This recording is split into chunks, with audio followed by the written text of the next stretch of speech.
পৃথিবীতে বর্তমানে কয়েক হাজার ধর্ম। কতগুলো ধর্ম? কয়েক হাজার। আমাদের জানা মতে মোটামুটি কয়েকটা, আমরা বেশি ধর্মের নাম জানি না। এই ভারতেই কয়েক হাজার ধর্ম রয়েছে। ভারতেই বিভিন্ন ধর্মে বিভিন্ন তাদের ধর্মগুরু বিভিন্নভাবে অনুষ্ঠান তারা পালিত করে আছে। দেখুন, এই ধর্ম সবগুলাতেই স্টিল নাও আজকের দিনেও সবগুলো ধর্ম নারীদেরকে কোনো মান মর্যাদা দেয় না। আজকের ধর্মে যদি আজকের দিনের কথা আপনি বলেন, তাহলে নারীদের কোনো মান মর্যাদা নেই। দূর অতীতে রাসূল মুহাম্মদ সাল্লাল্লাহু আলাইহি সাল্লামের জামানাতেও নারীদের কোনো মান মর্যাদা ছিল না। নারীদেরকে ব্যবহার করা হতো দাসী হিসাবে, ভোগ্য পণ্য হিসাবে, যৌন দাসী হিসাবে, এবং তাদেরকে মনে করা হতো সমাজের আগাছা। তারা ছিল একটা পিতার জন্য লাঞ্ছনার অপমানের বিষয়, একটা ভাইয়ের জন্য লজ্জার বিষয়, একটা স্বামীর জন্য অপমানের বিষয়। তাই খুবই প্রয়োজনে তারা নারীদেরকে রাখতো, আর সাধ্যমতো চেষ্টা করবো নারীদেরকে ছেড়ে তারা চলার জন্য চেষ্টা করতো। এজন্য সেই যুগে রসম রীতি রেওয়াজ ছিল, কারো যদি কন্যা সন্তান হতো তাহলে এই কন্যা সন্তানকে জীবন্ত পুঁতে দেওয়া হতো। শুধুমাত্র অপরাধ তার এটাই যে কেন কন্যা সন্তান জন্মগ্রহণ করলো, এটা তো আমার জন্য লজ্জা, এটা তো আমার অপমান, এটা তো আমার লাঞ্ছনার। অতএব তথাকার প্রথা অনুযায়ী, সেই সময়ের প্রথা অনুযায়ী কন্যা যখন বড় হতো, 5-7 বছর বয়স হতো, তখন ওই কন্যাকে দূর মরুভূমিতে নিয়ে যাওয়া হতো, নিয়ে গিয়ে কূপের মধ্যে ফেলে দেওয়া হতো। এরকম একটা বিবরণ একজন ব্যক্তি রাসূল মুহাম্মদ সাল্লাল্লাহু আলাইহি ওয়াসাল্লামের কাছে এসেছেন, এসে বলছেন তার ঘটনা, যে ইয়া রাসূলুল্লাহ, আমি ছিলাম একজন কসাই মানুষ, তবে আমি গরু দুম্বার গোশত বিক্রি করতাম না বা জবে করতাম না, আমি জীবন্ত কন্যাদেরকে পুঁতে দিতাম। তো আমার ওরস থেকে একটা কন্যা সন্তান হয়, সে কন্যাটা আমার সামনে বড় হয়, আমার সামনে খেলে, হাসে, আনন্দ পায়, আমাকে আনন্দ দেয়। তো একটা সময় তার হয়ে গেল যে সময়টাতে আমাদের বংশের লোকদেরকে, আমার এলাকার লোকদেরকে, মেয়েদেরকে পুঁতে দেওয়া হতো। তো আমার ওই মেয়ের বয়স সেই বয়সে উপনীত হলো। তো আমার পিতৃত্বের মহব্বত ভুলিয়ে দিয়েছে আমাকে যে তাকে পুঁতে দিতে হবে। তো আমার কাবিলার লোকেরা বলছে যে, কিরে কাপুরুষ, তোমার মেয়ের বয়স হয়ে গেল পুঁতে দেওয়ার, জীবন্ত পুঁতে দেওয়ার, আর তুমি তোমার মেয়েকে পুঁতে দিচ্ছ না, হিজড়া নাকি তুমি? এই কথাটা আমার পিতৃত্বে পুরুষত্বে আঘাত হানলো। এজন্য আমি সেদিনই আমার স্ত্রীকে বললাম, মেয়েকে দিয়ে দাও। মেয়েকে নিলাম, হাত ধরে মরুভূমির ভিতরে রওনা করা শুরু করলাম। মেয়ে আমাকে যেতে যেতে শতটা প্রশ্ন করলো, আমি কোনো উত্তর না দিয়ে কূপের সামনে গিয়ে আমার মেয়েকে বললাম যে, তুমি কূপের দিকে তাকাও। আমার কথা সরল বিশ্বাসে মেয়ে কূপের দিকে তাকালো। যখনই একটু ঝুঁকি দিয়েছে, আমি সজোরে তাকে ধাক্কা মেরেছি। ধাক্কার সঙ্গে সঙ্গেই বাচ্চাটা কূপে পড়ে গেল। সে বলছে, আব্বুন, হে আমার আব্বা, আপনি কি করছেন? সে শুধু ডাকছে আমাকে, কিন্তু আমার পাষাণ-হৃদয় গলেনি। আমি তাকে জীবন্ত অবস্থায় বালি চাপা দিয়ে সেখান থেকে ফিরে এসেছি। এটা হচ্ছে জাহিলিয়াতের যুগ। তো এটা না হয় জাহিলিয়াতের যুগ ছিল। বর্তমানের অবস্থা কি জানেন? আমাদের পূর্বের দেশ পূর্ব এবং উত্তরের দেশ চীন না? এই কয়েকদিন আগের একটা পরিসংখ্যান বলছে, চীনে বর্তমানে প্রায় 3 কোটি যুবক স্ত্রী পাবে না। 50 বছর থেকে, বিগত 50 বছর থেকে চীনের এক সন্তান নীতি। দ্বিতীয়তে নারীর ভ্রূণ হত্যা। আমরা বর্তমানে জানি যে 7 মাস 6 মাস বয়সে আল্ট্রাসাউন্ড করা যায়। আল্ট্রাসোনোগ্রাম করলে পেটের বাচ্চার লিঙ্গ বোঝা যায়। তো চীনে বিগত 50 বছরে প্রায় 3 কোটি বাচ্চা যার লিঙ্গ নির্ণয় হয়েছে নারী, তাদেরকে অ্যাবর্শন করে দিয়েছে। বর্তমানে এই চীনেই নারী সংকট, তারা নারী পাবে না। প্রায় 3 কোটি মানুষ তারা নারী বঞ্চিত, নারী সন্তান। পাশের দেশ ভারতে কেরালা রাজ্য থেকে নিয়ে শুরু করে আর অনেক, অন্ধ্রপ্রদেশ আর অনেক রাজ্যগুলোতে বিলবোর্ডে লেখা আছে এইরকম করে যে, এখন 500 টাকা খরচ করো, তুমি 20 বছর পর 5 লাখ টাকা বেঁচে যাবা, মানে তাদেরকে তো যৌতুক দিতে হয়। তাহলে এখন যদি একটা সন্তান অ্যাবর্শন করে 500 টাকা খরচ হবে ডাক্তারের, আর বিনিময় কি ওই ডিমান্ড আর দেওয়া লাগছে না। এটা হচ্ছে বর্তমানের ঘটনা। শুধু তাই নয়, আপনি অন্যান্য ধর্মের কথাই ধরেন, আপনার খ্রিস্টান ধর্মেও, ইহুদি ধর্মেও নারীদেরকে শুধুমাত্র ভোগ্যপণ্য হিসেবে ব্যবহার করা হয়। তাদের কোনো বর্তমানেও সামাজিক কোনো মান মর্যাদা সেভাবে নাই।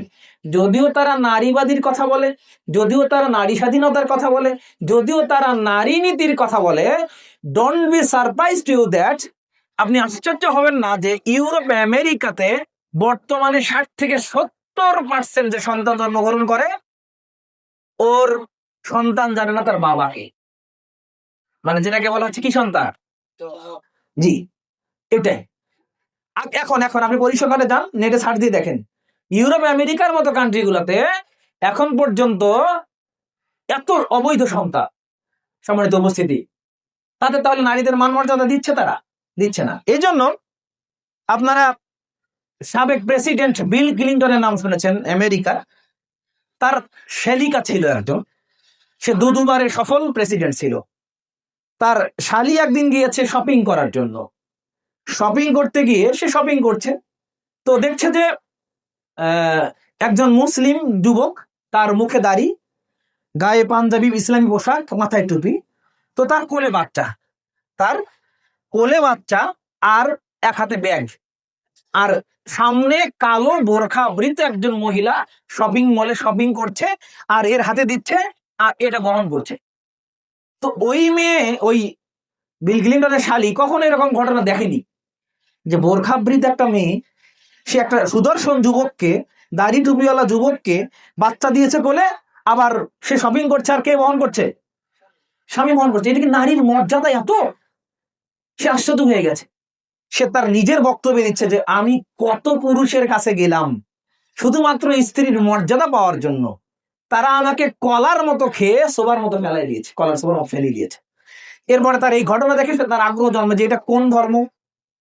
আর ইউরোপ আমেরিকাতে কিন্তু ইসলাম ধর্মকে সবসময় বলা হয় টেরোরিস্ট, এটা জঙ্গি একটা দল, এটা জঙ্গি, এদেরকে ভয় দেখানো হয়। তো এরপরে সে স্টাডি শুরু করে দেয়, এবং কিছুদিনের মধ্যে সে কোরআন পড়ে, পরবর্তী সে ইসলাম ধর্ম গ্রহণ করে, তার নাম ফাতিমা রাখে। বর্তমানে ইউরোপ আমেরিকার চিত্র এটা। সম্মানিত উপস্থিতি, দেখুন, দূর অতীতে যখন ইসলাম আগমনের পূর্বে নারীদেরকে জীবন্ত পুঁতে দেওয়া হতো, তাদেরকে দাসী হিসেবে ব্যবহার করা হতো, তাদেরকে শুধুমাত্র উপভোগ করা হতো, সেই সময় এসে রাসূল মুহাম্মদ সাল্লাল্লাহু আলাইহি সাল্লাম একটা বাক্য বললেন, একটা মাত্র আরবি লোকদেরকে বাক্য বললেন, এই বাক্যেই নারীদের মান শান মর্যাদা ফুটে ওঠে, যেটাকে ইমাম মুসলিম রাহিমাহুল্লাহ সহিহ মুসলিমের 1467 নম্বরে কোট করেছে। আব্দুল্লাহ ইবনে আমর থেকে বর্ণিত, তিনি বলেন, ইন্না দুনিয়া কুল্লুহা মাতা ওয়া খায়রুল মাতা দুনিয়াল মারাতুস সালেহ। দুনিয়ার সমস্ত কিছু সম্পদ, দুনিয়ার সমস্ত কিছু সম্পদ, জমি সম্পদ, ব্যবসা সম্পদ, বাণিজ্য সম্পদ, খনিজ সম্পদ, সোনার খনি, হীরার খনি, রূপার খনি, অথবা আপনি যাই বলেন না কেন, সব কি রিসোর্স, সব সম্পদ। তেল বলেন, ইউরেনিয়াম বলেন, সিলিকন বলেন, অনেক দামি দামি সম্পদ আছে না? দুনিয়ার সবকিছুকেই বললেন আল্লাহর নবী সম্পদ। তবে খায়রুল মাতা দুনিয়া আল মারাতুস সালেহ, সবচেয়ে পৃথিবীর দামি সম্পদ হচ্ছে সোনার চেয়েও দামি, রূপার চেয়েও দামি, হীরার চেয়েও দামি, ইউরেনিয়ামের চেয়েও দামি সম্পদ হচ্ছে একটা সতী সাধবী স্ত্রী। ইসলাম তাহলে ওই অন্ধকার যুগে দুদিন আগে যে তার কন্যাকে পুঁতে দিচ্ছে, আর ইসলাম আসার সঙ্গে সঙ্গে বলছে তুমি কাকে পুঁতে দিচ্ছ? এ তো পৃথিবীর সবচেয়ে দামি সম্পদ। তুমি কি হীরাকে, সোনাকে, রূপাকে, এর চেয়ে দামি সম্পদকে পুঁতে দিবা? ইসলাম থেমে গেল, ইসলাম থেমে দিল। এমনকি বলছে তোমাদের যদি 3টা কন্যা হয়, তাদেরকে উত্তম ভাবে প্রতিপালন করো, সুন্দর শিক্ষা দাও, তাহলে তোমাদের জন্য জান্নাত। যদি 2টা হয়, 2টাকে উত্তম ভাবে প্রতিপালন করো, পাত্রস্থ করো, তোমার জন্য জান্নাত। ইসলামের আগে কেউ এভাবে কখনোই বলেনি। সম্মানিত উপস্থিতি, চিন্তা করুন, যে যুগের মানুষজন জানে নারী মানে অপয়া, নারী মানে কি অপয়া, নারী মানে লাঞ্ছনা, নারী মানে অপমান, নারী মানে নিগৃহীত হওয়া, নির্যাতিত হওয়া, নারী মানে সমাজে মান সম্মান নষ্ট হওয়া। সেই যুগে এসে রাসূল মুহাম্মদ সাল্লাল্লাহু আলাইহি সাল্লাম নারীদের ব্যাপারে বলছেন, পুরুষদেরকে, নারীদেরকে বলছে, শোনো নারীরা, তোমরা শোনো। আল্লাহ রাব্বুল আলামিন এটাকে কোট করে দিয়েছেন সূরা তাহরিমের 11 নম্বর আয়াতে।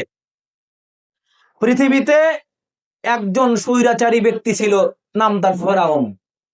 আমরা সবাই জানি ফেরাউনের স্ত্রীর নাম ছিল আসিয়া। আসিয়া মুসা আলাইহিস সালামের দ্বীনের উপরে ঈমান এনেছে। তার স্ত্রী যখন জানতে পেরেছে, স্ত্রীর উপরে অন্যায় জুলুম আর নির্যাতন শুরু করে দিয়েছে। বর্তমানে রাস্তা ডলা বুলডোজার আছে না, সে সময় বুলডোজার ছিল না, তবে বড় গাছের গুড়ি, ধরে নেন 50 মন, 100 মন, 200 মন গাছের গুড়ি। এই গুড়ি আসিয়ার পায়ের দিক থেকে সামনের দিকে যাচ্ছে। আর স্বামী বলছে, দাঁড়িয়ে থেকে স্বামী বলছে, এ আসিয়া, তুমি আমার স্ত্রী, আমি তোমাকে অত্যন্ত মহব্বত করি, তোমাকে কখনো কিছু বলিনি। শোনো, তুমি মুসার ওই রবের প্রতি ঈমান এনেছো, ওটাকে তুমি বাদ দাও, আমি তোমার রব, আমার প্রতি ঈমান আনো। তখন আসিয়া বলছে, কখনোই নয়, তুমি তো আমার স্বামী, আমি তোমার প্রতি ঈমান আনবো মানে? তিনি তোমারও স্রষ্টা, আমারও স্রষ্টা। কথোপকথন হচ্ছে। এরপরে স্ত্রীকে মারবে, যখন সামনে চলে আসলো, গাছের গুড়ি কোথায় চলে আসতেছে, সামনে চলে আসতেছে, জীবন যাবে যাবে অবস্থা, সঙ্গে সঙ্গে দোয়া করলেন, আল্লাহ, হে আল্লাহ, তুমি আমাকে ফেরাউনের হাত থেকে রক্ষা করো, তুমি জান্নাতে তোমার নিকট আমার একটা ঘর নির্মাণ করে দাও। সঙ্গে সঙ্গে দোয়া করার সঙ্গে সঙ্গে আল্লাহ কবুল করলেন। জান্নাত কোথায়, নিচে না উপরে? জান্নাত উপরে। পৃথিবী থেকে আসমান দেখা যায় না, তারা দেখা যায়। তারাকে পেরেক হিসেবে মারা হয়েছে। পৃথিবী থেকে যে দেখা যায় মেঘ, রাতের অন্ধকারে দেখা যায়, ওগুলো তারা। ওই তারারও উপরে আসমান। আসমানে যাওয়া পৃথিবীর কোন বাহির পক্ষে যাওয়া সম্ভব নয়, কিন্তু মানুষের পক্ষে তো সম্ভব নয়, ওজনের স্তর ভেদ করাই সম্ভব নয়। তাহলে দেখুন কি অবস্থা। চাঁদে যাচ্ছে মানুষ, বা মঙ্গলে, এটাও কি এরকম করে ঝুলে আছে, ঝুলে আছে, কিন্তু আসমান আরো অনেক উপরে। এই আসমানের দূরত্ব আলোকবর্ষের তুলনায় 500 বছর। আলোকবর্ষ, আলোকবর্ষ মানে বুঝি আমরা, পৃথিবীতে সূর্য এত সময় লাগে 8 মিনিট 32 সেকেন্ড। আলোকবর্ষ যারা সায়েন্সের কাছে ভালো জানেন। এখন কথা হচ্ছে যে এইভাবে 500 বছর যাওয়ার পর প্রথম আসমান থেকে দ্বিতীয় আসমান আরো 500 বছর, আরো 500 বছর, এইভাবে 7টা আসমান আল্লাহ ভেদ করলেন। কখন বলেন তো, কখন? একজন নারী দোয়া করার সঙ্গে সঙ্গে 7 আসমান আল্লাহ ভেদ করে জান্নাতে তার ঘরটা তাকে দেখিয়ে দিলেন দুনিয়া থেকে। সুবহানাল্লাহ।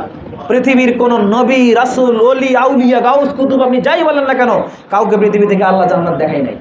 আর এমনকি আমাদের রাসূল, যিনি সর্বশ্রেষ্ঠ রাসূল, আল্লাহ রাব্বুল আলামিন মেরাজে নিয়ে গিয়ে তাকে জান্নাত দেখালেন। আর আসিয়া একজন মহিলা মানুষ, তাকে আল্লাহ পৃথিবী থেকে জান্নাত দেখালেন। ইসলাম নারীকে কত মানের কথা বলছে, ইসলাম নারীকে কত মর্যাদা দিয়েছে। দেখুন আরেকটা ঘটনা দেখুন, আমরা সূরা মারিয়াম পড়ে নিই। মারিয়াম সূরায় বিবরণ দেওয়া আছে যে মারিয়াম আলাইহিস সালাম, তিনি ছিলেন বর্তমানে মসজিদুল আকসা যেটাকে বলা হচ্ছে, এর একটা কর্নারে তার একটা মেহরাব ছিল, থাকার জায়গা ছিল। এর অনেক হিস্ট্রি, অত আমরা বলছি না। তো সেই সময় তার প্রতিপালন করেন তার খালু জাকারিয়া আলাইহিস সালাম। খালু কিন্তু মাহারেম, খালু কি তার জন্য হারাম, আবার রাসূল, আবার নবী, তো এটা তো কল্পনা করা যায় না। হ্যাঁ, আরেকটা নোক্তা দিয়ে রাখি, জানা ভালো হবে, খালু কিন্তু অস্থায়ী মাহারাম, স্থায়ী নয়। অর্থাৎ স্ত্রী যদি মরে যায় তাহলে শালীর মেয়েকে বিবাহ করা জায়েজ। স্ত্রী যদি মরে যায় তাহলে শালীর মেয়েকে বিবাহ করা জায়েজ আছে, অস্থায়ী হারাম। যেমন দুলা ভাই দুই সঙ্গে এক স্ত্রীকে, দুই বোনকে একসঙ্গে রাখতে পারবে না, কিন্তু শালী মারা গেলে আরেকজন শালীকে রাখতে পারে, স্ত্রী মারা গেলে শালীকে রাখতে পারে। তো বিষয় হচ্ছে যে এই খালু তার ঘরের ভিতরে গেলেন, গিয়ে দেখছেন আনসিজন ফল। আনসিজন ফল মানে বুঝি, ধরেন বর্তমানে আমের সময় কি, আপনি আম পেলেন, জাম পেলেন, কাঁঠাল পেলেন, লিচু পেলেন, মানে আনসিজন ফল আপনি যদি এখন পান কেমন লাগবে? তো তার মেহরাবে প্রবেশ করার সঙ্গে সঙ্গেই আনসিজন ফল দেখে এবার জাকারিয়া কিন্তু একজন কি নবী, জাকারিয়া আলাইহিস সালাম স্বয়ং নবী হওয়ার পর একজন মহিলাকে জিজ্ঞাসা করছে, মা তুমি এগুলো ফল কোথায় পেলে? কথা মনে বোঝেননি? কাকে জিজ্ঞেস করছে বলেন তো? একজন মহিলাকে। এখানে কথা হচ্ছে কার কার? নারী আর পুরুষ। জাকারিয়া আলাইহিস সালাম একজন নবী হওয়ার পরেও তিনি ওই ফল চোখে দেখেন না। কথা মনে বোঝেননি? ওই ফল তাকে দেওয়া হচ্ছে না, কিন্তু দেওয়া হচ্ছে কাকে? একজন নারীকে আল্লাহ রাব্বুল আলামিন জান্নাতি ফল খাওয়াচ্ছেন। নারীর মর্যাদা। আরেকটু নারীর মর্যাদা দেখুন। রাসূল সাল্লাল্লাহু আলাইহি সাল্লামের প্রথম স্ত্রী আমাজান খাদিজা রাদিয়াল্লাহু তাআলা আনহা, এটা বুখারীর 3820 নম্বরের হাদিস। খাদিজা রাদিয়াল্লাহু তাআলা আনহা আসছেন দূর থেকে। রাসূল সাল্লাল্লাহু আলাইহি সাল্লামের কাছে জিবরিল আলাইহিস সালাম এসেছেন। এসে বলছেন যে ওই যে দূরে দেখা যাচ্ছে মরুভূমির পথ, ওই যে দূরে দেখা যাচ্ছে, ওই যে ওটা হচ্ছে খাদিজা, আপনার স্ত্রী। উনি যখন আসবেন আপনার কাছে, তখন আপনি তাকে বলবেন যে খাদিজা, আল্লাহ তোমাকে সালাম দিয়েছেন। সুবহানাল্লাহ। কিন্তু পৃথিবীর কাউকে আল্লাহ রাব্বুল আলামিন সালাম দেয়নি। কোন নবী রাসূলকে আল্লাহ সালাম দিয়েছেন বিবরণে পাওয়া যায় না। আর একজন মহিলাকে কে সালাম দিচ্ছেন? আল্লাহ। সুবহানাল্লাহ। আর একটা দেখুন, বুখারীর 3768 নম্বর হাদিস। আল্লাহ নবী সাল্লাল্লাহু আলাইহি সাল্লামের বিছানায় শুয়ে আছেন আমাদের আয়েশা রাদিয়াল্লাহু তাআলা আনহা। আয়েশা আল্লাহর নবী সাল্লাল্লাহু আলাইহি সাল্লাম একসঙ্গে আছেন। আর জিবরিল আলাইহিস সালাম তো অদৃশ্য মানুষ, তার তো চেহারা আমাদের মতো নয়। তিনি এসেছেন, এসে বলছেন ইয়া রাসূলুল্লাহ, আয়েশাকে বলেন যে জিবরাইল তোমাকে সালাম দিয়েছে। তো এখন জিবরাইল সালামের কথা বলেছে, তো রাসূল সাল্লাল্লাহু আলাইহি ওয়াসাল্লাম সঙ্গে সঙ্গে বলে, আয়েশা তোমাকে জিবরিল সালাম দিল। ইয়া রাসূলুল্লাহ, আপনি তো দেখতে পান জিবরাইলকে, আমরা তো দেখতে পাই না। তো দেখুন, জিবরাইল যিনি ফেরেশতাদের কি সর্দার, সে কাকে সালাম দিচ্ছে? একজন নারীকে। তো নারীর আর মান কত লাগে? পৃথিবীর কোন ধর্ম এভাবে নারীকে মূল্যায়িত করেছে? কখনো করেছে? কখনো করেনি, তাদের পক্ষে করা সম্ভবই নয়। দেখুন, তিরমিজির একটি হাদিস, মিশকাতের 3109 নম্বর হাদিস। আব্দুল্লাহ ইবনে মাসউদ রাদিয়াল্লাহু তাআলা থেকে বলেন, তিনি বলেন রাসূল মুহাম্মদ সাল্লাল্লাহু আলাইহি ওয়াসাল্লাম বলেছেন, আল মারাতু আওরাতুন, মহিলারা হচ্ছে মুড়িয়ে রাখা বস্তু। কি বস্তু? আমরা বললাম যে ওই যে সোনার কথা বললাম। আচ্ছা, সোনা কি গবরের মালায় পাওয়া যায়? সোনা কি আপনার বাড়ির টেবিলের উপরে রাখেন না তোষকের নিচে রাখেন? সোনাকে রাখার জন্য কি ব্যবস্থা? বাক্সের মধ্যে বাক্স, তার মধ্যে বাক্স, তার মধ্যে তালা, তার মধ্যে আবার বাক্স। কি সোনা কি ওইভাবে থাকে না? কথা মনে বোঝেননি? তো সোনার চেয়ে দামি কাকে বলা হলো? তো আপনি যদি সোনাকে রাখেন একবারে ব্যাগের ভিতরে, বস্তার ভিতরে, এরপরে মানে বাক্সের ভিতরে, আর আপনার স্ত্রী যদি রাস্তাঘাটে ঘোরে, তাহলে ওই সোনা মান হলো? আপনার স্ত্রীর পেট পিঠ যদি জাতি দেখে, তাহলে ওই মান কি পাওয়া যাবে? ওই মান পাওয়া কি সম্ভব? সম্ভব নয়। ওই হাদিস আজও বাস্তবায়িত হবে। নারী যদি মুড়িয়ে থাকে, তাহলে তার মান শান মর্যাদা আল্লাহ বৃদ্ধি করে দেবেন। আর ওই ঢ্যাং ঢ্যাং ঢ্যাং ঢ্যাং করে যে মহিলা ঘুরে বেড়াবে, ওই মহিলা কখনোই মান শান বা মর্যাদা পেতে পারে না। এরপরে দেখুন, আল্লাহ রব্বুল আলামিন পুরুষদের জন্য জান্নাতের ঘোষণা দিয়েছেন, নারীদের জন্য দিয়েছেন। তবে পুরুষদের জন্য অনেক রেস্ট্রিকশন, অনেক হার্ড। আর নারীদের জন্য জান্নাত একেবারেই সহজ। দেখুন, মুসনাদ আহমদের হাদিস, মিশকাতের 3254 নম্বর, আব্দুর রহমান বিন আউফ রাদিয়াল্লাহু তাআলা আনহু থেকে বলেন, তিনি বলেন, ইজা সালাতিল মারআতু খামসুহা, যখন মহিলা 5 ওয়াক্ত সালাত পড়বে, ও সামাত শাহরাহা, এবং রমজান মাসে সিয়াম পালন করবে, ও হাফিজাত ফরজাহা, লজ্জাস্থানের হেফাজত করবে, ও আতাত জাওজাহা, এবং তার স্বামীর বাধ্য হবে, কিলা লাহু দুখুল মিন জান্নাতি মিন আইনি, তাকে যখন বলা হবে উদখুলুল জান্নাহ, তুমি জান্নাতে প্রবেশ করো, যেটা দরজা দিয়ে তোমার জান্নাতে প্রবেশ করতে ইচ্ছা। কয়টা কাজ? মাত্র 4টা কাজ। সিয়াম পালন করবে রমাদান মাসে, সালাত পড়বে 5 ওয়াক্ত, এরপরে লজ্জাস্থান হেফাজত করবে, আর স্বামীর আনুগত্য করবে। বলেন তো, লজ্জাস্থানের হেফাজতকারী নারী পাওয়া যায়, সতী নারী এখনো পাওয়া যায়, সিয়াম পালনকারী নারী এখনো পাওয়া যায়, সালাত আদায়কারী নারী এখনো পাওয়া যায়, কিন্তু স্বামীর মুখের মধ্যে কথা বলবে না, অথবা স্বামীর কৃতজ্ঞ হবে, এমন নারী কি পাওয়া যায়? আপনারাই বলেন, বলার দরকার নেই, আপনারা নিজেরা দেখুন একটু। কয়টা স্ত্রী পাওয়া যায় তার 9খান শাড়ি আছে, এরপরে বায়না ধরেছে যে বোনের বিবাহ অথবা ভাইয়ের বিবাহ আর একটা শাড়ি লাগবে। আপনি বলেছেন ঠিক আছে শাড়ি দেবো, তার শাড়ি লাগবে 5,000 টাকা, আপনি 2,000 টাকা শাড়ি নিয়ে গেলেন কেন? ওটে নিয়ে আপনারা রান্না করে দেবেন। এই তোমার সাথে সংসার করে আমার কি লাভ? কিচ্ছু হলো না, আমি তোমাকে এত কিছু দেই, এত কিছু করি, তোমার বাড়িতে দাসী বান্দির কাজ করি, আর তুমি এই করলা। এই হচ্ছে অবস্থা, এই হচ্ছে কি নারীদের অবস্থা। এই জন্য রাসূল মুহাম্মদ সাল্লাল্লাহু আলাইহি ওয়াসাল্লাম বলে, এই মহিলা শোনো, মেরাজের রাতে আমাকে তো অনেক কিছু দেখানো হলো, এর মধ্যে দেখানো হলো অধিকাংশ নারী জাহান্নামী। তো ব্যাপার কি, এত নারী কেন জাহান্নামী? ইয়া রাসূলুল্লাহ, ঘটনা কি বলেন? তখন বললেন যে তোমাদের তো দিনের ঘাটতি আছে, স্পেশালি তোমাদের যেটা ঘাটতি তা হচ্ছে তোমরা তো স্বামীদের কি করো না, কৃতজ্ঞতা স্বীকার করো না। এই হচ্ছে নারীদের অবস্থা। দেখুন, যেহেতু আমাদের সময় কম, আমরা এই জন্য সংক্ষিপ্তভাবে টাচ দিয়ে শুধু চলে যাব। আরেকটি হাদিস, বুখারীর 6474 নম্বর হাদিস, সাহাল ইবনে সাদ রাদিয়াল্লাহু তাআলা আনহু থেকে বর্ণিত, তিনি বলেন রাসূল মুহাম্মদ সাল্লাল্লাহু আলাইহি ওয়াসাল্লাম বলেছেন, মা নাজমাল্লি, এটা নারী পুরুষ দুজনের জন্যই। কার জন্য? নারী পুরুষ দুজনের জন্যই। মাত্র 2টি কাজই জান্নাত। কয়টি কাজে? মাত্র 2টি কাজ কোন নারী যদি করতে পারে, মুসলিম নারী অবশ্যই, কোন মুসলিম নারী কোন মুসলিম পুরুষ যদি মাত্র 2টি কাজ করতে পারে, মানাজমাল্লি, রাসূল সাল্লাল্লাহু আলাইহি ওয়াসাল্লাম বলেন মানাজমাল্লি, যে ব্যক্তি আমার নিকটে জিম্মাদারি দেবে, মানে কি কমিটমেন্ট করবে, আমার নিকটে অঙ্গীকার করবে, আমার নিকটে এটার আমানত দেবে, মা বাইনা লাহিয়াইহে, 2 ঠোঁটের মাঝখানে যে বস্তুটা রয়েছে জিবা, ওয়ামা বাইনা রিজলাইহে, এবং 2 রানের মাঝখানে যেটা রয়েছে লজ্জাস্থান, এই 2টা জিনিসের যে গ্যারান্টি দিতে পারবে, আজমাল্লাহুল জান্নাহ, আমি মুহাম্মদ সাল্লাল্লাহু আলাইহি ওয়াসাল্লাম তার জন্য জান্নাতের গ্যারান্টার হয়ে যাব। মানে আপনাকে গ্যারান্টি দিতে হবে কিসের? মুখের, জিহবার আর লজ্জাস্থানের। এই 2টার গ্যারান্টি আপনি দিলে আপনাকে জান্নাতে নিয়ে যাওয়ার গ্যারান্টি কার? রাসূল সাল্লাল্লাহু আলাইহি ওয়াসাল্লামের। আপনাকে ছাড়া জান্নাতে তিনি যাবেন না। এবার বলেন তো, এই 2টা অঙ্গ গ্যারান্টি দেওয়া কি খুবই সহজ কাজ? 2টা অঙ্গ গ্যারান্টি দেওয়া কি খুবই সহজ মনে হয়?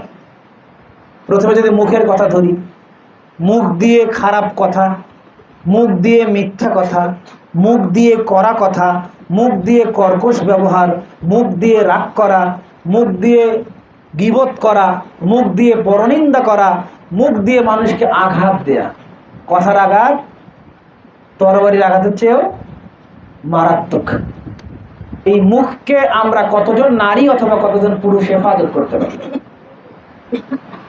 নারীদের ব্যাপারে একটা কথা সমাজে বহুত কাল থেকে চালু আছে, সেটা হচ্ছে যে মহিলাদের মুখে কথা আটকায় না। মহিলারা হলেই বলে, বুবু শুনছো, আমি এগুলো বলি না, বলার দরকার নাই, এগুলো বললে গীবত হয়, অমুকের না এইটা হয়েছে, তোমাকে খালি বললাম, আর কাউকে বলবো না, তুমি আবার কাউকে বলিও না। আবার আরেক বাড়ি দেখবে, শুনছো বুবু, এগুলো তো বলা হয় না, আসলে গীবত, গীবতের পাপ আল্লাহ মাফ করে না, এটা তো আমি জানি, আসলে আমি বলবো, শুধু তোমাকে বলতেছি বুবু, তোমাকে আমি ভালোবাসি, মহব্বত করি, এই জন্য। বুবু শুনছো, এটা না হয়েছে। এইভাবে বুবু বুবু করতে করতে পুরো এলাকা কি বুবু কাভার করে দিল। এটা নারীদের স্বভাব, একটা সবার কিন্তু না, অধিকাংশর। কিন্তু এই স্বভাব বর্তমানে পুরুষদের ঢুকেছে। যে আশ্চর্যের বিষয়, মসজিদেও যদি মসজিদ কমিটির দায়িত্বশীল 11 জন থাকে, তো 6 জন যদি আগে আসে আর 5 জন যদি না আসে, ওই 5 জনকে নিয়ে সমালোচনা শুরু হয় মসজিদে। মসজিদে কি হয়? মসজিদ কমিটির সদস্যদেরকে নিয়ে গীবত শুরু হয়ে গেল। আশ্চর্য বিষয়, আল্লাহর জিকির করার একটা ঘর মসজিদ, এখানে পুরুষরা পর্যন্ত কি করে? গীবতে লিপ্ত থাকে। অথচ এটাকে বলা হচ্ছে কি? মৃত ভাইয়ের গোশত খাওয়া। আর এই গীবত অথবা মানুষকে আঘাত দেয়া থেকে যদি মানুষ নিজের জিহ্বাকে হেফাজত করে, তাহলে জান্নাতের গ্যারান্টি কি দেবে? রাসূল সাল্লাল্লাহু আলাইহি ওয়াসাল্লাম বলছেন। শুধু তাই নয়, রাসূল মুহাম্মদ সাল্লাল্লাহু আলাইহি ওয়াসাল্লাম একদিন বলছেন, আতাদরুনা, হে আমার সঙ্গী সাথী, তোমরা কি জানো মা ইয়াদখুলু আকসারু মা ইয়াদখুলু নাস আল জান্নাহ, বেশি কিসে মানুষকে জান্নাতে নিয়ে যাবে এবং বেশি কিসে মানুষকে জাহান্নামে নিয়ে যাবে? তিনি বললেন যে হুসনু খালিকাতিন, সদাচরণ, নম্র আচরণ মানুষকে বেশি জান্নাতে নিয়ে যাবে। তাকওয়াল্লাহ ওয়া হুসনুল খুলক, আল্লাহ ভীরুতা এবং সদাচরণ, নম্র আচরণ, বিনয়ী আচরণ মানুষকে কোথায় নিয়ে যাবে? জান্নাতে নিয়ে যাবে। আর আল্লাহর ভয় মানুষকে জান্নাতে নিয়ে যাবে। আর তুমি কি এটা জানো মানুষকে কিসে জাহান্নামে নিয়ে যাবে? এখানে তিনি ওই বাক্য বলে আল ফাম আল ফুরজ, মুখ এবং লজ্জা স্থান মানুষকে জাহান্নামে বেশি নিয়ে যায়। মুখ মানুষকে জাহান্নামে বেশি নিয়ে যায়। মানুষ কল্পনা করতে পারে না, এমন কথা এমনিতেই বলে ফেলে যে এই কথাটা তাকে জাহান্নামের তলানিতে নিক্ষেপ করবে। এত বড় কথা মানুষ হঠাৎ করে বলে ফেলে, ঈমান হারা হয়ে যায়। সম্মানিত উপস্থিতি, 2 নম্বর বিষয় হচ্ছে লজ্জা স্থান। দেখুন, পৃথিবীতে সমস্ত পাপের জন্য বাঁচার রাস্তা আছে। পৃথিবীতে সমস্ত পাপ, আপনি যত ইচ্ছাই পাপ করুন না কেন, আপনার জন্য বাঁচার দরজা খোলা আছে। তবে 4টা পাপ ব্যতীত। কয়টা পাপ?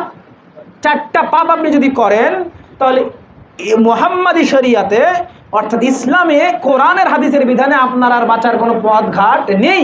তবে 3টাতে আপনি রুখসুত পাবেন, 1টাতে শুধুমাত্র পাবেন না। মর্মে রাসূল সাল্লাল্লাহু আলাইহি ওয়াসাল্লাম বলছেন, যেটাকে ইমাম মুসলিম রাহিমাহুল্লাহ কোট করেছেন, যেটাকে আবু দাউদ কোট করেছেন 4353 নম্বরে, আয়েশা রাদিয়াল্লাহু তাআলা আনহা থেকে তিনি বলেন, রাসূল মুহাম্মদ সাল্লাল্লাহু আলাইহি ওয়াসাল্লাম বলেছেন, যে ব্যক্তি কোনো ব্যক্তিকে হত্যা করে দিল অন্যায়ভাবে, তাহলে তার আর বাঁচার কোনো পথ ঘাট নেই। অর্থাৎ আপনি কাউকে হত্যা করলেন, তাহলে হত্যার বদলে কি? হত্যা, কিসাস, হত্যার বদলে হত্যা। আপনার আর বাঁচার কোনো পথ ঘাট নেই। যেটা বর্তমানেও বাংলাদেশের শিথিলতা আছে, তবে মধ্যপ্রাচ্যে এগুলো চালু আছে, কিসাস কি চালু আছে। তবে এখানে গিয়েও দেখা যায় যে হত্যাকারীর পরিবার, হত্যাকৃতর পরিবার যদি হত্যাকারীকে ক্ষমা করে দেয় তাহলে সে ক্ষমা পেতে পারে, তাহলে সে কি ক্ষমা পায়। 2 নাম্বার, কেউ যদি বলে, মুসলমান কেউ যদি বলে আমি কোরআন মানি না, আমি ইসলাম মানি না, এগুলো সব বাতিল, তাহলে সে কি হয়ে গেল? মুরতাদ হয়ে গেল। সে কি হয়ে গেল? মুরতাদ হয়ে গেল। ইসলামী শরিয়া হুদুদ যদি বাস্তবায়ন থাকে তাহলে তার বাঁচার কোনো পথঘাট নেই। তবে মৃত্যু দণ্ডবিধি কার্যকর করার সময় সে যদি বলে ভুল হয়েছে আমার, আমাকে মাফ করে দেন, আস্তাগফিরুল্লাহ আস্তাগফিরুল্লাহ ওয়া আতুবু ইলাইক, সে যদি তওবা করে ফিরে আসে তাহলে তার বাঁচার রাস্তা খোলা আছে।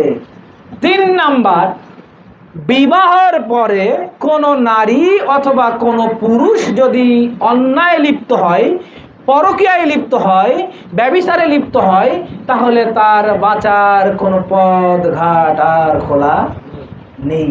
তার সব রাস্তা বন্ধ।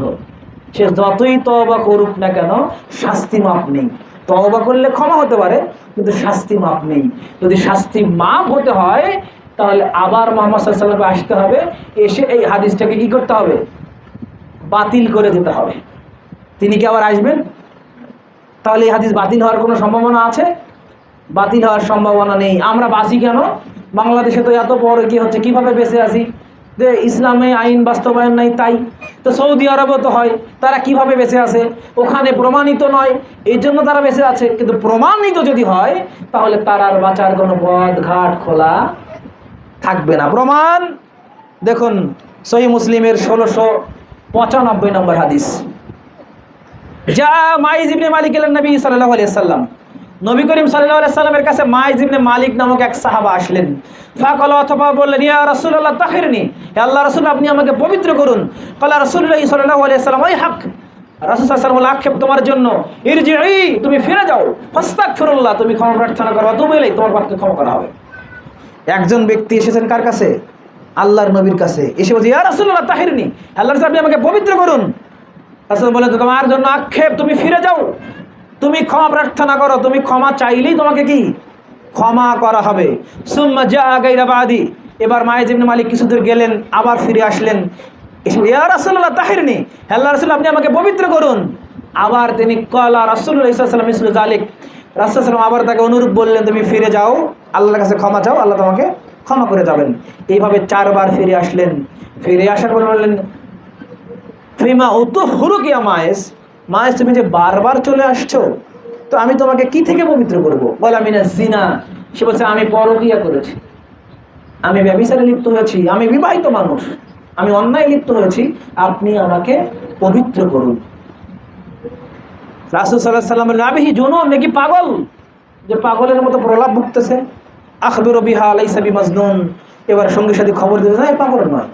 এবার শারিবাল খামার, এ কি মদ পান করেছে, যে মদ পান করার কারণে তার মস্তিষ্ক বিকৃত হয়ে গেছে। ফাকামা রাজুলুন, এরপর এক সাহাবা দাঁড়ালেন, ফাস্তান কাহামিন হারিহান খামার, তার মুখ থেকে কোনো মদের দুর্গন্ধই পাওয়া গেল না। এবার বলছেন জানাই তো ইয়া মালিক, মালিক তুমি কি মাইজ তুমি সত্যি কি ব্যভিচার করেছো? বলে নাম। তিনি বললেন যে হ্যাঁ ইয়া রাসূলুল্লাহ, আমি অন্যায় করে আমি অপবিত্র হয়ে গেছি, আপনি আমাকে পবিত্র করুন। এবার রাসূল মুহাম্মদ সাল্লাল্লাহু আলাইহি ওয়াসাল্লাম তাকে নির্দেশ দেয়, সঙ্গে সাথে শোনো, তোমরা একে পাথরে নিয়ে যাও, মদিনার পাথরে নিয়ে চতুর্পাশে লোক ঘিরে ধরো, সবার হাতে পাথর নাও, এবার তাকে মাঝখানে রাখো, মাঝখানে রেখে তাকে ইট ডেল পাথর দিয়ে মেরে মেরে মেরে মেরে মেরে তাকে পৃথিবী থেকে বিদায় করে দাও। তাই করা হলো, তাকে মদিনার পাথরে নিয়ে যাওয়া হলো, চতুর্পাশে হাজারো সাহাবী, সবার হাতে ঢিল পাথর। এবার দাঁড়িয়ে আছে মাইজ ইবনে মালিক, সবাই তাকে ইট ঢেল পাথর দিয়ে মেরে মেরে মেরে মেরে মেরে পৃথিবী থেকে বিদায় করে দিল, কারণ সে পরকীয়ায় লিপ্ত। হাদিস যদি এখানে থামতো কোনো সমস্যা ছিল না, কিন্তু হাদিস এখানে থামেনি। হাদিস বলছে এই ঘটনা পৃথিবীতে কোনো জাতির উপরে এই শাস্তি কখনো ছিল না। এই শাস্তি দেখে মানুষ আতঙ্কিত, মানুষ আশ্চর্য হয়ে গেছে। কি কারণে? আরে মানুষের যদি গলায় ফাঁসি দেওয়া হয় মানুষ কষ্ট বোঝে না, মানুষের যদি ছুরি দিয়ে গলা কাটা হয় অত কষ্ট বোঝে না, মানুষকে যদি গুলি করে মারা হয় অত কষ্ট বোঝে না, মানুষকে যদি ছুরি চালিয়ে দেওয়া হয় অত কষ্ট বোঝে না, বিষ প্রয়োগ করলে কষ্ট বোঝে না। কিন্তু একটা জীবন্ত যুবক মানুষ, চতুর্পাশে থেকে মানুষ যখন ঢিল দিচ্ছে, কখনো ঢিল চোখের মধ্যে লেগে চোখ বের হয়ে যাচ্ছে, কখনো দাঁতে লেগে দাঁত ভেঙে যাচ্ছে, কখনো কানে লেগে কান ছিঁড়ে যাচ্ছে। এই মৃত্যু কি খুব সহজ? এটা কি কল্পনা করা যায় কিভাবে একটা মানুষের জীবন চলে যাচ্ছে? এই শাস্তি দেখলো, অবাক হয়ে গেল, মানুষ আশ্চর্য হয়ে গেল। এইভাবে মাইজ ইবনে মালিক মারা গেলেন এবং রাসূল মুহাম্মদ সাল্লাল্লাহু আলাইহি ওয়াসাল্লাম তার জন্য জানাজার সালাত পড়ালেন এবং বললেন আস্তাগফিরু লিমাইজ ইবনে মালিক, সঙ্গে সাথে তোমরা মাইজ ইবনে মালিকের জন্য ক্ষমা প্রার্থনা করো, কারণ আল্লাহ রাব্বুল আলামিন তাকে ক্ষমা করে দিয়েছেন। সুবহানাল্লাহি ওয়া বিহামদিহি। মাইজ ইবনে মালিকের ক্ষমা হলো বটে, কিন্তু শাস্তি মাফ হলো না। হাদিস যদি এখানে থামতো প্রয়োজন ছিল না আমাদের বর্ণনা করার, কিন্তু হাদিসের পরের অংশে আবার বলছে যা তিমরাতু মিন গামিদি, একটু কয়েকদিন পরে আবার গামিদি সম্প্রদায়ের একজন মহিলা আল্লাহর নবীর কাছে আবার এসেছেন, ইয়া রাসূলুল্লাহ তাহিরনি, আল্লাহ রাসূল আপনি আমাকে পবিত্র করুন। আরে মহিলা কেন পবিত্র হতে চাচ্ছে? রাসূল সাল্লাল্লাহু আলাইহি ওয়াসাল্লাম ইরজিই, তুমি ফিরে যাও, ফাস্তাগফিরুল্লাহ, ক্ষমা প্রার্থনা করো, তবে তোমার বাপকে ক্ষমা করা হবে। এবার মহিলা বলছে, মহিলা ব্রেন দেখেন কেমন, মহিলা বলছে তুরাদ্দিদুনি, আপনি কি আমাকে ফিরায় দিতে চাচ্ছেন? কেমন রাজাত্তু মাইজ ইবনে মালিক, যেভাবে কয়েকদিন আগে মাইজ ইবনে মালিক কি ফিরায় দিয়েছিলেন, সে চলে যায় আবার আসে, চলে যায় আবার আসে, আবার আসে। আমি তো এরকম পাগলি না। ওয়ানা হুমলাহু মিনাজ জিনা, এই দেখেন পেটটা আমার উঁচু হয়ে গেছে অবৈধ সন্তান। ও তো প্রমাণ ছিল না, মাইজ ইবনে মালিকের তো প্রমাণ ছিল না, এই জন্য আপনি খবর নিয়েছেন, তার মুখের গন্ধ শুকেছেন, কিন্তু আমার তো প্রমাণ আছে, আমাকে পবিত্র করুন। বলেন তো মহিলা তো শাস্তি সম্পর্কে জানতো, তারপরও মহিলার কেন এই তৃষ্ণা? কেন সে মরতে চাচ্ছে? কেন সে ওই শাস্তি কেন সে পেতে চাচ্ছে? কারণ মহিলা শুনেছে যে এই অন্যায় করার পরে মাইজ ইবনে মালিককে এই শাস্তি দেওয়া হয়েছে, আল্লাহর নবী তার জানাজা পড়িয়েছেন, সে জান্নাতি হিসেবে সার্টিফিকেট পেয়ে গেছেন। আমি মহিলা ওটা চাই, আমি মহিলাও ওটা চাই। এরপরে লম্বা হাদিস, রাসূল বললেন ঠিক আছে তোমার বাচ্চা আগে হোক, বাচ্চা হওয়ার পর আবার আসলো, ঠিক আছে তুমি আবার 2 বছর দুধ পান করো। ইসলাম একটা অবৈধ সন্তানকেও ভূমিষ্ঠ হওয়ার অধিকার দেয়, একটা জারজ সন্তানকেও দুধ পান করার অধিকার শুধু ইসলামই দেয়, পৃথিবীর আর কোনো ধর্ম দেয় না। 2 বছর পর এসেছে, ওই বাচ্চার হাতে মহিলা একটা রুটি দিয়েছে, রুটি নিয়ে আল্লাহ নবীর কাছে এসে বলছে ইয়া রাসূলুল্লাহ দেখেন ওয়াফিয়াদিহি কিসরাতু খিবজিন, রুটির একটা টুকরা তার বাচ্চার হাতে। ইয়া রাসূলুল্লাহ দেখেন বাচ্চা আমার নিজে নিজে খেতে পারে, আপনি এখন আমাকে পবিত্র করুন। ওই মহিলা বাচ্চা হতে কিছুদিন, তারপরে আবার দুধ পান 2 বছর, প্রায় 2.5 বছরের মতো ওই মহিলা শুধু কি করেছে বলেন তো? কি করেছে? শুধু তওবা করেছে, শুধু তওবা করেছে, শুধু তওবা করেছে সে, তাকে ক্ষমা করা হয়েছে বটে, কিন্তু শাস্তি মাফ করা হয়নি। আল্লাহ নবী বলে, শোনো, এ তো মহিলা, এর তো শালীনতা আছে, এর তো পর্দার প্রয়োজন আছে, তাই তাকে বুক পর্যন্ত পুঁতে রাখো। কারণ মহিলার লজ্জা স্থান কোথা থেকে? বুক পর্যন্ত। আর পুরুষের লজ্জা স্থান নাভি থেকে হাঁটু পর্যন্ত পুরুষের লজ্জা স্থান, আর মহিলার বুক থেকে পুরোটাই লজ্জা স্থান। অতএব এই পর্যন্ত পুঁতে রাখো, আর তাকে ঢেল পাথর দিয়ে মেরে মেরে তাকে পৃথিবী থেকে বিদায় করে দাও। সবাই আবারও মদিনার মাঠে উপস্থিত। খালিদ বিন ওয়ালিদের নাম আপনারা জানেন। তিনি হাতে নিয়েছেন বড় পাথর, এমন জোরে পাথর মেরেছেন তার কপালে লেগে কপাল ফেটে ফিনকি দিয়ে রক্ত এসে খালিদ বিন ওয়ালিদের শরীরে এসে লাগছে। খালিদ বিন ওয়ালিদের শরীরে লাগার সঙ্গে সঙ্গে ছি ছি ছি ছি, একজন ব্যভিচারিণী, একজন জেনাকারিণী রক্ত আমার শরীরে এসে লাগলো। তিনি মহিলাকে ইনকার করছেন, ধিক্কার দিচ্ছেন। রাসূল সাল্লাল্লাহু আলাইহি ওয়াসাল্লাম বলেন, শোনো খালিদ, তুমি থামো। ওই গামিদি মহিলা এত তওবা করেছে যে পুরো মদিনাবাসীর মধ্যে যদি তওবা বন্টন করে দেওয়া হয় তাহলে সবাইকে ক্ষমা করা হবে। সুবহানাল্লাহ। মহিলার তওবা আল্লাহ কবুল করেছেন, মহিলার জানাজা আল্লাহ রাসূল সাল্লাল্লাহু আলাইহি ওয়াসাল্লাম পড়িয়েছেন। মহিলা জান্নাতি, কিন্তু শাস্তি মাফ হলো না। বলেন তো, বাংলাদেশে যদি এই শাস্তি হয় আর লাইভ টেলিকাস্ট করা হয়, সবার হাতে হাতে মোবাইল ফোন, বাংলাদেশে দ্বিতীয়টি হবে না। সবচেয়ে মজার বিষয় হচ্ছে যে এই যে ধর্ষণের যে শাস্তি, এটা যারা খারাপ মহিলা, বেপর্দা মহিলা, তারাও কি এটা চায়। সম্মানিত উপস্থিতি, যা বলছিলাম, এরপরেও আমরা এখান থেকে শিক্ষা নিই না। দেখুন, পৃথিবীতে আমরা অনেক সময় অনেক কাজ করি, নিজের প্রবৃত্তিকে নিয়ন্ত্রণ করতে পারি না, শয়তানের ওয়াসওয়াসায় পড়ে। শয়তান তার আরশ পানির উপর, কোথায় আরশ? আল্লাহর আরশ আসমানের উপর, শয়তানের আরশ সাগরে পানির উপর। প্রত্যেক দিন শয়তান সন্ধ্যাবেলায় তার আসর বসায় এবং বলে, চেলা চামুন্ডা, তোমরা কোথায় গিয়েছো, কি করেছো, আমাকে রিপোর্ট দাও। একজন শয়তান এসে বলে, হে শয়তানের সর্দার, হে আজাজিল, আমি একটা মানুষকে ওয়াসওয়াসা দিয়েছি, সে তার নিজের ভাইকে খুন করেছে। তখন শয়তান বলে, তুমি তেমন কোনো কাজ করোনি। আর একজন বলে, আমি একটা ছেলেকে একটা মেয়েকে ব্যভিচারে লিপ্ত করে দিয়েছি। তখন শয়তান বলে, তুমিও তেমন কোনো কাজ করোনি। একজন বলে যে আমি তাকে দুর্নীতি করিয়েছি, তো তুমিও তেমন কোনো কাজ করোনি। একজন বলে, তো ওকে আমি নামাজ থেকে গাফেল করেছি, তুমি তেমন কোনো কাজ করনি। আর একজন বলে, শয়তানের লিডার, হে আজাজিল, হে সর্দার, আমি স্বামীতে আর স্ত্রীতে এমন পেঁয়াজ লাগায়া দিয়েছি, শেষ পর্যন্ত ওরা তালাক, দুইজন দুই পাশে চলে গেছে।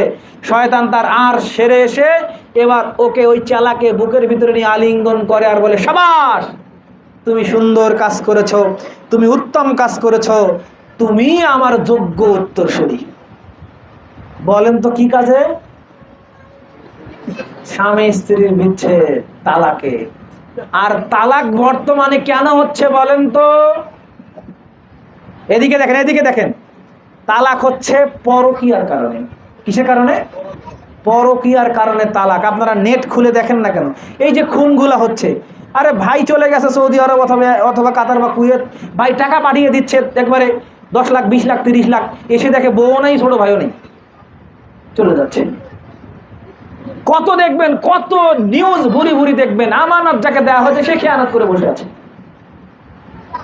এসে কি করছে, বাধ্য হয়ে নিরুপায় হয়ে যখন স্ত্রীকে পাচ্ছে অথবা ভাইকে পাচ্ছে, ছুরি না বের করে পেটের ভিতরে ঢুকে দিচ্ছে, আর তার রাগে ক্ষোভে।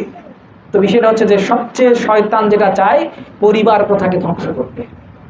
পরিবার প্রথা যতদিন টিকে থাকবে ততদিন ইসলাম টিকে থাকবে। যেদিন পরিবার প্রথা বন্ধ হয়ে যাবে সেদিন ইসলাম নিভে যাবে। কিয়ামতের পূর্বে শেষ জামানায় পরিবার প্রথা বিলুপ্ত হয়ে যাবে। মানুষজন তখন খোলা মাঠে রাস্তায় অন্যায় ব্যভিচারে লিপ্ত হবে প্রকাশ্যে। ইউরোপ আমেরিকাতে পরিবার প্রথা বিলুপ্ত, এর জন্য সে দেশে 60 থেকে 70% সন্তান এখন অবৈধ সন্তান। আর আমাদের দেশে এটা কি চালু করার ভীষণ এমমিশন নিয়ে বিভিন্ন এনজিও, বিভিন্ন সংস্থা কাজ করে যাচ্ছে। সবাই শুধু চাচ্ছে, দেখুন বর্তমানে ঢাকা শহরের চিত্র, বর্তমানে ঢাকা শহর বিবাহ বহির্ভূত সম্পর্কে আর কোনো অপরাধ নয়। একটা নায়িকা, একটা গায়িকা, একটা নর্তকী এমনিতেই সন্তানের মা হচ্ছে, এমনিতেই বাবা হচ্ছে, ওদের বিবাহ লাগে না। তা আপনার যুবকটা যুবতী যখন দেখছে যে কিরে অমুক নায়িকা, অমুক নায়ক, অমুক খেলোয়াড় তো বিবাহ করছে না, এমনি সন্তান, তো তাহলে আমার হলে সমস্যা কোথায়? তাহলে আমার হলে সমস্যা কোথায়? এইভাবে আমাদের এই বাংলাদেশে ম্যানিপুলেট করা হচ্ছে সুন্দরভাবে যে পরিবার প্রথার কোনো প্রয়োজন নেই, খামোখা ঝামেলা। দেখুন, মূলত আপনার মহিলা যদি অরক্ষিত হয়, ওই যে প্রথমে খুতবাতে বললাম যে আপনি জাহান্নাম থেকে বাঁচলেই বাঁচবেন, বিষয়টি এমন নয়, আপনার পরিবারকেও কি বাঁচাতে হবে। রাসূল মুহাম্মদ সাল্লাল্লাহু আলাইহি ওয়াসাল্লাম তিন শ্রেণীর ব্যক্তি এমন রয়েছে, কদ হারামাল্লাহু আলাইহিল জান্নাহ, আল্লাহ রাব্বুল আলামিন যাদের জন্য জান্নাতকে হারাম করেছেন। বলতে বলতে বলতে তিনি দায়ুস আল্লাযী ইউকরু ফি আহলিল খাবাস, যে পুরুষ তার অধীনস্থ স্ত্রীকে, তার অধীনস্থ মাকে, তার অধীনস্থ কন্যাকে, তার অধীনস্থ বোনকে বেপর্দা হয়ে ঘোরার সুযোগ করে দিল, ও জান্নাতে যাবে না। কোথায় যাবে না? আপনি তাহাজ্জুদের সালাত পড়েন, ঠিক আছে, আপনি সোমবার বৃহস্পতিবারে সিয়াম করেন, ঠিক আছে, আপনি আউয়াল ওয়াক্তে মসজিদে আসেন, ঠিক আছে, আপনি সহিহ আকীদা পালন করেন, ঠিক আছে, আপনি সবই যথাযথভাবে করেন, ঠিক আছে, কিন্তু আপনার অধীনস্থকে আপনি বেপর্দায় বাড়ির বাইরে যাওয়ার সুযোগ দিলেন। তাকে বেপর্দায় ঘোরার সুযোগ দেওয়ার কারণেই আপনার জন্য জান্নাত কি হারাম। আশ্চর্য বিষয়, আপনার মেয়ে অন্যায় করবে, আপনার জান্নাত নেই। আপনার মেয়ে অন্যায় করবে, আপনার জান্নাত নাই। আপনার স্ত্রী অন্যায় করবে, আপনার জান্নাত নেই। কি এক আশ্চর্য বিষয়। শুধু সেটাই নয়, আপনার স্ত্রী, আপনার মেয়ে যদি ফেসবুকে কোনো ছবি বেপর্দায় দেয়, তাহলে এ কারণে আপনি দায়ুস। কি কারণে বলেন তো? আপনার মেয়ে, আপনার স্ত্রী, আপনার অধীনস্থ বোন যদি ফেসবুকে একটা বেপর্দায় ছবি পোস্ট করে, তাহলে আপনি দায়ুস। তাহলে কি দায়ুস? দায়ুস মানে কি? যার জন্য জান্নাত হারাম। সম্মানিত উপস্থিতি, দেখুন, নারীদেরকে বিভিন্নভাবে নারী নীতি, নারীবাদ, এগুলো বলে বলে বলে বলে নারীদেরকে বাড়ির বাহিরে আনা হচ্ছে। আচ্ছা, আপনারা কি বিমানে তো ভ্রমণ করেছেন অনেকে, তাই না? বিমানে ভ্রমণ করেন নাই? আচ্ছা, বিমানে বিমানবালার কাজ কি? হোটেলের মেসিয়ারের যে কাজ, বিমানবালার সেই কাজ। এয়ার হোস্টেস যাকে বলেছে, বিমানবালার সেই কাজ। আরে এসে বলছে, sir, excuse me sir, could you help you, can I help you, sir আমি কি আপনাকে সাহায্য করতে পারি? স্যার কফি আর টি কি খাবেন, চা না কফি? এবার চার ব্যাগটা নেওয়ার জন্য আবার প্লেট পাঠিয়ে দিয়েছে নাকি? খাবার পরে আপনার বিরিয়ানির প্যাকেটটা কে নিয়ে যায়? ও নিয়ে যায়। আপনি এক গ্লাস পানি চাবেন, ও দিয়ে দিয়ে যাচ্ছে সব। আরে ওই স্ত্রী আবার নিজের স্বামীর রান্না করে খাওয়াবে না। আমি বিমানবালার চাকরি করি, আমি এয়ার হোস্টেস, আমি তোমাকে রান্না করে খাওয়াবো? ওকে রান্না করে খাওয়াবে না, ও স্বামীর ভাত স্বামী রান্না করে খাওয়াবে না, ও পরপুরুষকে খাওয়াবে। কারণ ওখানে টাকা আছে, ওখানে সে আত্মমর্যাদা মনে করে, সম্মান মনে করে। আরে আপনার স্ত্রী যদি কারো দোকানের যদি কর্মচারী চাকরি করে, বড় বড় ওই ঢাকা শহরের শপিং মলগুলোতে আছে না, আর যাওয়ার সাথে স্যার স্যার বলে শুরু করে দেয়, মুখ দিয়ে ফেনা তোলে, স্যার এটা নেন, এটা ভালো, এটা ভালো, এটা ভালো। ও যতবার স্যার ডাকে ততবার আল্লাহকে ডাকে না। আবার ও যখন বাড়িতে আসে, ওর স্বামীকেও মূল্যায়নই করে না। এটা কাদের নীতি? ইহুদি খ্রিস্টানদের নীতি ঢুকিয়ে গেছে। বিমানবালার কোনো প্রয়োজন আছে? মহিলার কোনো প্রয়োজন আছে বিমানে? চাইনার কোনো প্রয়োজন আছে? আর বাংলাদেশে যে নিউজ করছে কি, বাংলাদেশের বিমানবালাগুলো হেনস্থার শিকার হচ্ছে, যৌন নির্যাতনের শিকার হচ্ছে, রিপোর্ট দিয়েছে গত পরশুদিন। কেন বাবা, তোমাকেও চাকরি করতে হবে কেন? তোমাকে যে চাকরি করতেই হয়, তাহলে তোমার যেটা নিরাপদ সেটা করবা। আর তোমাকে ওখানে যেতে বলেছে, তুমি কি না খায় মরে যাবা? না খেয়ে যদি মরে যাও, ভিক্ষা করে খাও। ভিক্ষা করে খাওয়া তোমার জন্য অনেক সম্মানের। তোমাকে কেন বিমানবালা হতে হবে? তোমাকে কেন বাংলাদেশ থেকে সৌদি আরব যেতে হবে, আমেরিকা যেতে হবে, কাতার কুয়েতে যেতে হবে, আর তোমার বিমানের ক্রুরাই আবার তোমার সাথে অন্যায় লিপ্ত হবে? এই সুযোগ কে করে দিয়েছে? সে যদি নিজে থেকে না চায় তাহলে হবে? এরপরে দেখেন, আপনি 1 টাকার একটা শ্যাম্পু মাথায় দেবেন, ওটাতে কাজ ছবি, 1 টাকার শ্যাম্পু, নারীর ছবি কেন লাগবে? নারীর ছবি কেন লাগবে? আচ্ছা, ওটাতে আমি মেনে নিলাম যে শ্যাম্পু ওই নারীরা ব্যবহার করে ওদের বড় চুলের জন্য। আচ্ছা, একটা মোটরসাইকেল আপনি কিনবেন, ওটাতে কেন নারীর ছবি? একটা আপনি প্রাইভেট কার কিনবেন, ওটাতে কেন নারীর ছবি কেন লাগে? আপনি পেস্ট কিনবেন, ওটাতে কেন নারী লাগে? মানে এইভাবে নারীদেরকে ধীরে ধীরে ধীরে ধীরে কোথায় নামানো হচ্ছে? রাস্তায় নামানো হচ্ছে। তারা বলছে পোশাকের স্বাধীনতা। পোশাকের স্বাধীনতার মানে তারা বলছে কি, আমি পোশাক পরি আর ল্যাংটাই থাকি, আমার স্বাধীনতা। তারা বলছে যে সুন্দরী প্রতিযোগিতার নামে নারীদেরকে বেহায়াপনার দিকে ধাবিত করা হচ্ছে। এছাড়া আপনারা অবশ্যই সবাই জানেন, সচেতন আছেন, সমাজে যে সুন্দরী প্রতিযোগিতা হয় অথবা নায়িকা গায়িকা নর্তকীর প্রতিযোগিতা হয়, এমনকি যে খবর পাঠিকাকে নেওয়া হয়, বলেন তো কোনো সেক্টর কি কোনো জায়গাতে নারীরা কি নিরাপদ? এগুলো কেন করা হচ্ছে? ধীরে ধীরে ধীরে ধীরে বাংলাদেশ থেকে নয়, পুরো পৃথিবী থেকে মুসলিমদের পরিবার প্রথাকে ধ্বংস করে দেওয়ার জন্য। তারা লিভ টুগেদার ঠিকই করবে, কিন্তু স্বামীর আনুগত্য করবে না। অতএব মা ও বোনদের প্রতি উদাত্ত আহ্বান, শয়তানের ফাঁদ থেকে সাবধান। শয়তান প্রকাশ্য শত্রু। সে আপনাকে যে মর্যাদা দিয়েছে ইসলাম, এই মর্যাদা রাখবে না। আল্লাহ নবীকে এক সাহাবা বলে, ইয়া রাসূলুল্লাহ, আমি যে ভালো ব্যবহার করব, তো আমি সবচেয়ে কার সাথে ভালো ব্যবহার করব? বললেন যে তোমার মায়ের সাথে। ইয়া রাসূলুল্লাহ, তারপর কার সাথে? তারপরও মায়ের সাথে। ইয়া রাসূলুল্লাহ, তারপর কার সাথে ভালো ব্যবহার করব? আরে তারপরও মায়ের সাথে। তোমার মায়ের পায়ের নিচে তোমার জান্নাত। যে মেয়েটা বিমানবালা হয়ে ঘোরে, যে মেয়েটা খবর পাঠ করে, যে মেয়েটা চিত্র জগতের সিনেমা করে, বলেন তো ওর পায়ের নিচে কি আছে? ও তো নিজেই জাহান্নাম চলে গেছে। ও তো নিজেই জাহান্নাম চলে গেছে, ওর সন্তান কি করে ভালো হবে? তাই আসুন আমরা পরিবার প্রথাকে শক্তিশালী করার জন্য, জান্নাত পাওয়ার জন্য নিজেদের মান মর্যাদাকে রক্ষা করি।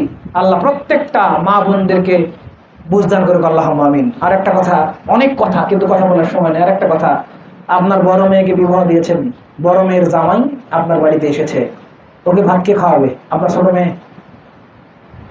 হ্যাঁ, ছোট মেয়ে খাওয়ালে কি হবে? তাহলে আপনার দুটো মেয়ে একজনকে দেওয়া হলো, কথা বলছেন। আবার আপনি বিবাহ করে এনেছেন, আপনার স্ত্রী আছে, আপনার ছোট ভাইকে কি খাওয়াবে? আপনার স্ত্রী। এগুলো কিন্তু কমন বিষয়, অবশ্যই এগুলোকে খেয়াল রেখে আমাদেরকে চলতে হবে। আল্লাহ আমাদের প্রত্যেককে হেফাজত করুক, আল্লাহুম্মা আমিন।